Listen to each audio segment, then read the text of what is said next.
Movie time with John DeSando and his friends online. So everything is gonna be just fine. From the top down to the bottom. He's gonna let you know if you should stay home or if you should go. Might even yell if it's a spectacle. From San Francisco to Long Island. 'Cause nothing's better than a motion video. It's Movie Time is produced and hosted by John DeSando. Listen to broadcast shows Fridays at 4:01 and 8:01 p.m. Read reviews and listen to shows online at WCBE.org. I'm John DeSando. And I'm Gary Hammond. And this is It's Movie Time.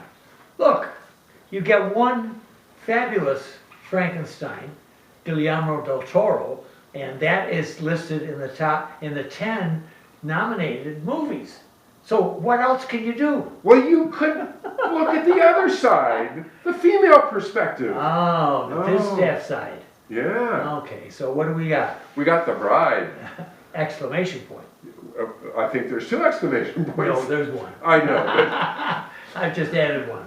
But yeah, The Bride, directed and written, adapted by. Maggie Gyllenhaal. Yeah, wow, go Maggie. And her brother doesn't need to work, but he's in there. It's nice. It's nice. Yes. We have Jessie Buckley and Kristen Bale. Yeah. Christian Bale Yes.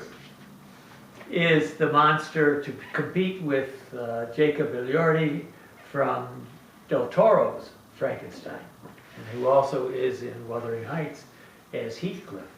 So we got a lot of Frankenstein going on here. We do. So- We do.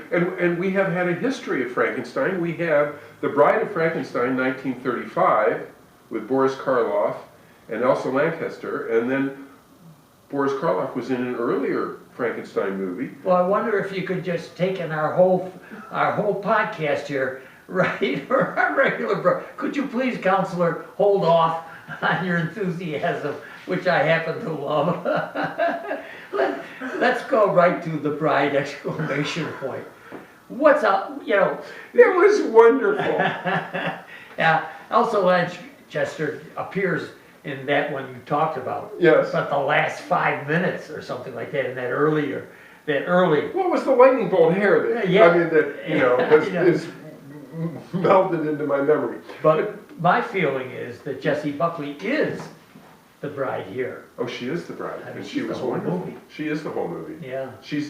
I think she's in every scene. Yeah, probably, right? Yeah. I think she. And she certainly holds the camera. I mean, she is dominating. She's not actually in every scene because there's a couple of Frank separately. But, Yeah, right. And then Annette Bening as well. But yeah, there's a lead up before she appears. But once she takes over center stage. Yes.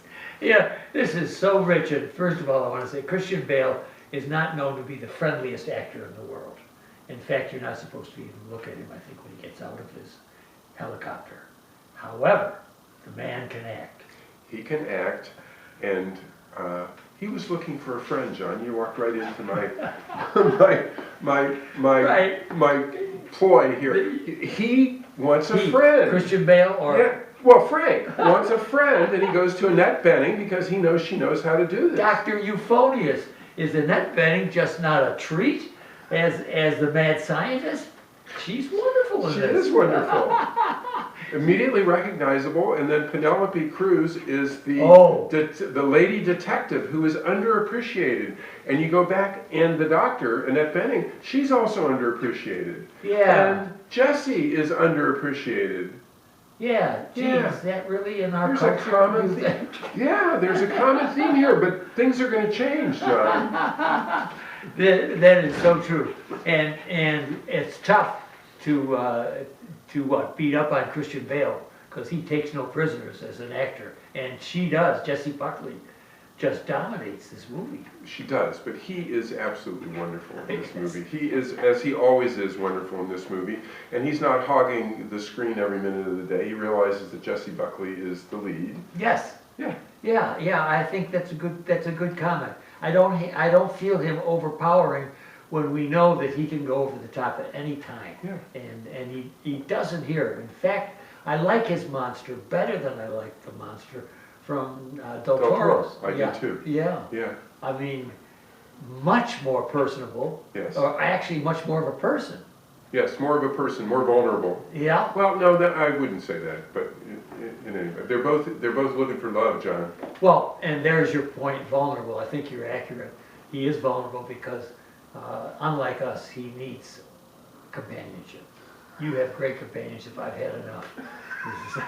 So that's just in case. Was that the old joke? Take my wife, please. No. I was just so in case Terry listens to our show, which I'm sure she doesn't. But if she did, she would know that we're throwing blandishments out there. Yes, too. blandishments. Right. But so he's looking for companionship, and he gets to Dr. Euphonia's, who's just hilarious in it. I mean, she's got all the gizmos in her lab. That She's got the electric towers, and she's got the lightning bolts, and she's got everything that's there. And the sense was that Dr. Frankenstein was copying what she and her husband had done earlier. Yes. Yes. Yeah. And so she still has the juice, as they say. Yeah, having the juice. And it becomes important not only to revive, I mean, they're digging up a fresh body to get a companion for Frank. And at first she's reluctant, but then she's all on board. Right, yeah. And she looks at him and says, well, and he takes off his hat, he's got the wiry head. I mean, it's really a nicely done makeup on that Frankenstein. Yeah, I thought about the hours that it must take to put all those scars and bolts and things in his face and so on. But it's not grotesque, and it's not otherworldly like in the original Frankenstein when you had Boris Karloff. Right, and it's not as grotesque as it is in the Del Toro. That's correct. Yeah, I've forgotten what. There's a lot of cutting and sewing. Yeah. Now, when he actually appears and connects with the girlfriend or the wife or whatever, right? Do we have a malformed face? I've forgotten actually. It is. It's like it's an assembled mask. It's more by the colors. There's green mixed in amongst the off-white, I suppose. But it's a smoother face than Bale's in this one. But it doesn't have it has scar lines, not stitches. Yes, Bale still has stitches all these years later. That's right. Good point. Yeah. And staples. Yeah. And you mentioned Maggie Gyllenhaal's brother. Mm-hmm. Jake Gyllenhaal, what's that all about? Well, he was sitting That's around. That's not the original story.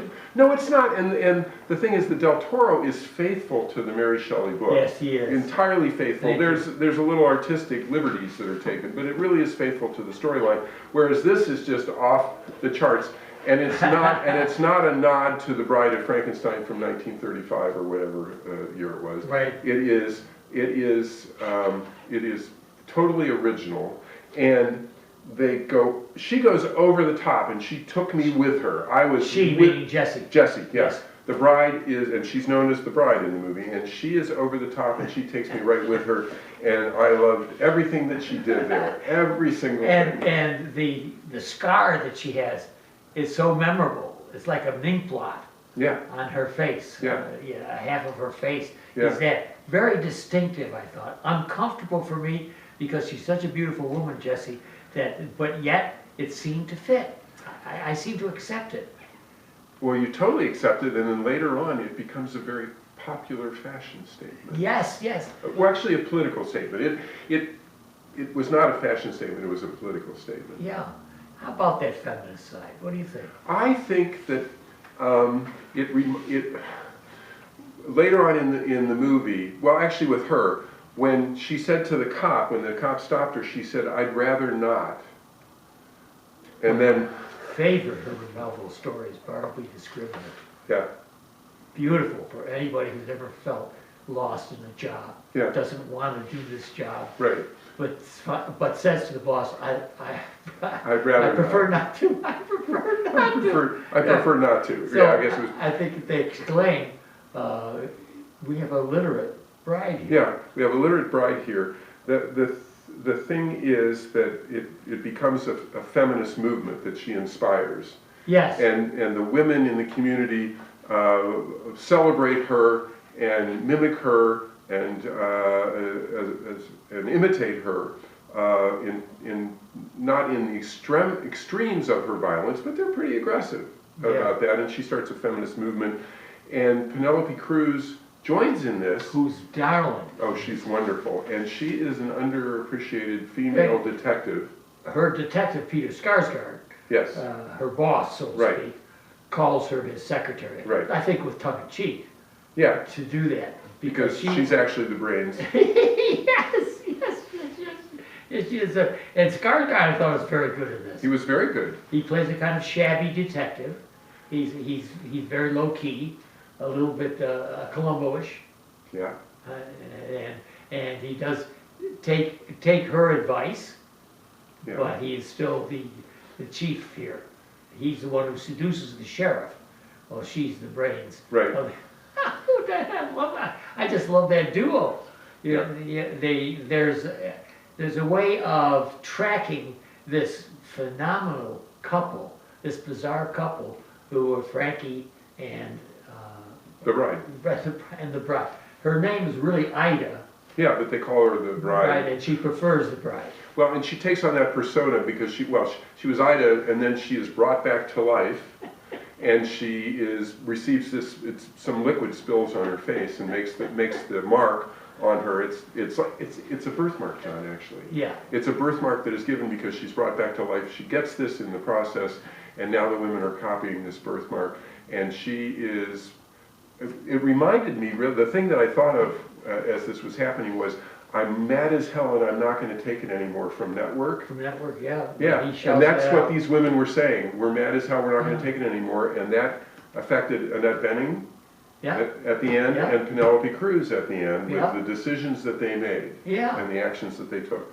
Yeah, the opening of this is really pretty exotic, pretty wild. When she's at the parties. And she's just throwing herself around and shouting and cursing at the men and calling them bad things. And so she's just wonderful in that. And we don't have Frankie telling her where she came from. No, and we don't have Frankie telling her what to do either. No, we don't. We don't. He's asking her. And Frankie went there because he wanted a friend, and now he has a friend and he's got his hands full. Yeah, and you know, as a love story, it actually works. And here's where it works for me. It's not immediate. Where another filmmaker might have had her attracted him immediately because he was. Oh, he's so good looking. Right, right. And it doesn't have that happen. No. It happens incrementally Right. throughout this. So it's just a slow exposition till she actually begins to appreciate who he is.